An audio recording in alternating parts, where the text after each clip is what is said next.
or now that with your works, do you get inspired and save the inspiration, or how do you go about like putting your works out there? Um, yeah, the creative process is that what you're referring to, as in Mm-hmm. how you create it. Yeah, Mm-hmm. the creative process is quite very different for me because I normally do not tend to write a lot, but I tend to save a lot of sort of like melodies and later on find the words for it. So when Mm-hmm. I hear something that I really like, I do not waste a lot of time saying, "Oh, I'm gonna write this." I just, if I hear a melody like, I'll be like, so I'll just record that because that's what the melody is telling me in my head, and later I'll Mm-hmm. find the words. And I do not necessarily, even if I find the words and I write it, and I'm in the studio, I do not necessarily uh, do exactly what I've written. Mm-hmm. Even if it was planned and I said this is what I'm gonna do, Yeah. because I'm lucky to have like I have a very good engineer that I record with as well. He's called Mm. Major Notes. Big up to Okay, Major major Notes. notes. Yeah, Yeah, him major notes. like him and SK really like literally Yeah, my whole yeah. music career. I give thanks to them Right, for it. right. Um, so so when I go to the studio, sometimes like he's very honest, and I have a lot of honest people around me. So I go in there and I do something, and I feel, wow, this is really dope. And he's like, I think we need to I think that part there, I think that over there, or he will tell me this whole vibe that you're bringing to the song is not meant for Mm. the song. So I'm very open to whatever is around me. Criticism, like Yeah, and you're yeah, surrounded by a nice creatives around you, basically, right? yes. So my Okay, creative so process is not a straightforward one. straightforward. It's inclusive It's also. It's it's inclusive of everything your that, team, right? yeah, and I'm So, very, but yeah, there are times where it just comes to you. So basically, when you're recording, do you it just comes to you? You punch in, or you come in like, okay, I'll come with an idea. So this weekend I'll come in. I got this chorus. I want to come in, lay the chorus. Then we deliberate about that, right?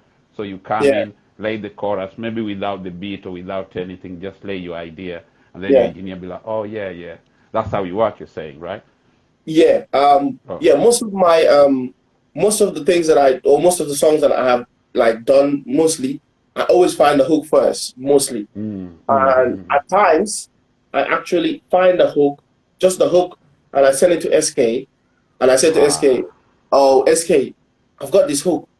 Then SK will tell me, most of the time, you say, "Yeah, man, we can work with." But sometimes, then if he's like telling me, I'm not sure." But then sometimes he'll be like, "Yeah, we're gonna work on this," and then he will just yeah. send me something, and it's like, here is some wood for your fire," and then send it to And me. then you take you from there, innit? Like, yeah, I take alley it from oop. there. You get that alley oop, and you take you from there. Yeah, That's the beauty of like being surrounded by people who understand music, right? Um, yeah, uh, would you consider yourself an Afrobeat artist? Would you consider like Afrobeat be like something you've pursued? Like most of your works are around that, isn't it? yeah, Definitely. And yeah, and yeah, it's kind of, this is when like maybe the rest of the world are getting to see it, but like you said, when you go to somewhere where you started, they've been doing it for ages. You see what I'm yeah, saying? They've been yeah, doing it for ages. It's how they've been getting down for ages. It's just like the rest of the everybody's catching up to this. You see what I'm saying? And that's a true. beautiful thing. And they led to the table. They led to productions of people like SK has worked with Bear people also back home, like in Yeah, his music career. He's worked with Bear people.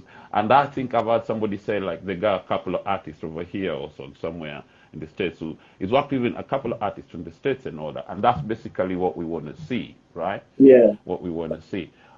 That's why there's a lot of, when I listen to your music, there's also that influence, yeah. but you don't barricade yourself or kind of box yourself with language, right? No, I see you flipping from Swahili to English to yeah, Gambian to everything, just to bring in the vibe, right? yes, yes, And definitely. that's a beautiful thing. Listen, I spoke about speaking to Swahili and what? Oh yeah. So,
Yeah, that's my man, Aku Boy, the Big up, chameleon man. changing colors, right? Yo, if there's anybody out there in the comments, so welcome everybody. I'm talking to Aku Boy. Tell your friend to tell your friend. We're getting into the Afrobeat thing now, right?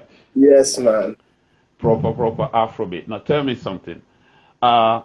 Theme those songs like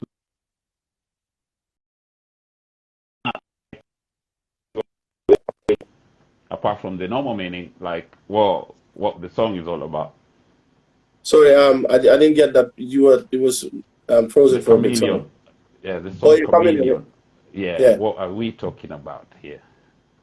Well, we're just talking about a girl that is like sort of changing colors all the time. Today she's like this, tomorrow she's like that, and you can't sort of get to understand like what she's like, but at the same point you do not really want to let her go. So sometimes you have that woman that you think, oh, I think I want to end up staying with this girl, but everybody's like, yo, this woman is really crazy. She's like this, she's bipolar, she's that. And like it's more like just regarding like, okay, she's changing her color. Today she's like this, today she's like that. Yeah, Right. so it's more like what it's just saying, chameleon. Yeah, Right? this a personal experience or something. Well, yeah, a bit of not necessarily direct.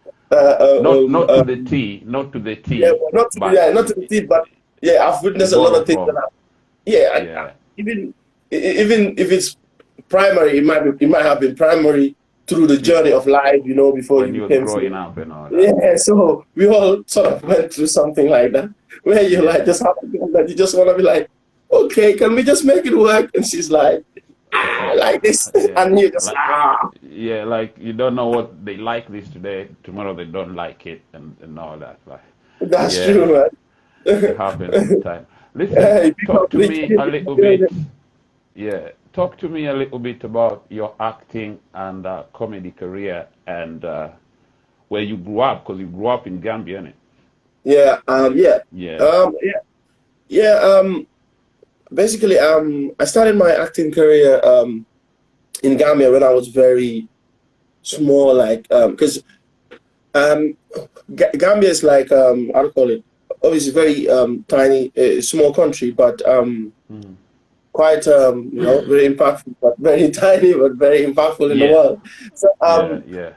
Yeah. when I was so young, we had a national television, and I just started at the time, and I was in basically I was in grade was it grade was in grade 4 or something like that, but you're not allowed to be on the school drama team till you're like in grade 5 or something. But then I went and I kept watching on the door like this, and the teacher's like, yo, who's this guy? He's always coming and watching, and I should be in lesson. Then one day they had a little role, and he said to me, do you want to play this role? And I'm like, yes. And basically from there, it moved to the next level. But prior to that, in nursery school, I was acting. And so it's always something that I've had love for, because I used to like reading books. These books, Peter and Jane. I used to read it, and I used to think I'm in the book when I was a kid. I actually used to think I was in the book. Yeah. So it is a transformation, like I said, from nursery school, primary school, got in the school drama team, and I was on national TV at a very young age. And from there, it never stopped. And gradually, I got acquainted with the TV directors that were doing children's TV, and every other day, every other TV like a show that had children's program on it, I was on it, and it led me. Yeah, in Gambia in national Gambia, TV, when you're still coming up, when you're still a little kid, you've been on the TV program. I've been on the TV, yeah. So that's why, like, it's very. So when I just started doing music, and people were like, woo, woo, woo, like, this is not that. No, little kid? Is this the little kid we saw doing I was doing acting all the time, and now he's what? All right. So it's like, yeah. But it was kind of like a natural progression, though, isn't it? For you being in the arts is a natural progression. And I think that's why it's easy for you. Maybe now you're communicating. Have you been doing any acting recently? Yes. Even in the UK here, I've just got my degree in drama.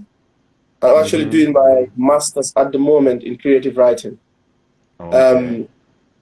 Yeah, and prior to that, I've appeared on Ordinary Lies, ITV, and I've also appeared on some on a BBC TV series.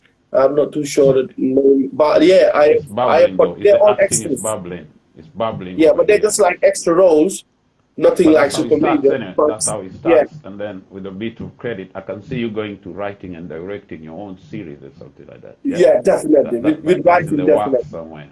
That's in the works definitely. somewhere. That's lovely, my man. Yo, and just a thing by nature, the way you are, you're bubbly and you're welcoming in such a way that, you know, I tell you right now, I don't see them giving you a bad man role like. I don't see you I don't see them giving you a roadman role like yo. Yeah, Yeah, you see me. I see you, Anyway, bro. let's jump into the next one. We'll be back in a minute. Yeah. Yeah.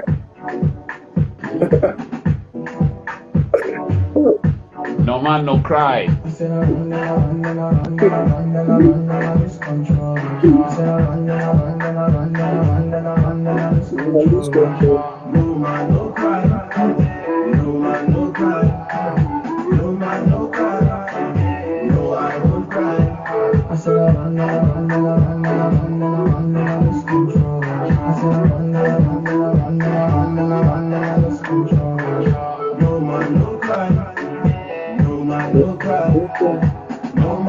cry.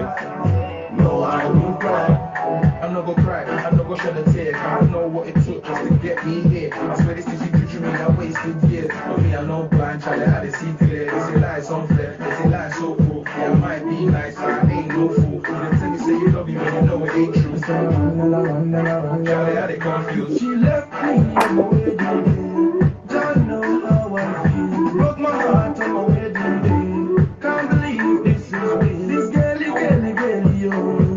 Hey. This girly, yo. Oh. I said I'm gonna lose control. I said I'm gonna lose control. No man, no cry. No man, no cry. Big up, big up, big Yeah. up. That was produced by Kilmatic, the R2B's producer. Big Okay. up, Kil. Yeah, Yeah. play Martin. That's a tune though. That's a tune. There is. I'm noticing something with your tunes, right? Like you your energy. You bring a lot of energy, right? Like Yeah. that's what I'm feeling. There's a lot of energy, like you know what I mean. Good vibe energy, not that kind of like you know what I mean. Bad, that there's a bubbly energy. You bring that bubbly Yeah. energy to the table. You know what I mean. It's kind of Yeah. like it's hard. Like the other tune that I've witnessed how it's moving on the dance floor is Party Alien, right? But But the yeah. Alien is the tune that you gave me, and when I was playing out, I was like, oh, okay, no, this one is moving. Like, yeah, you see what I'm saying?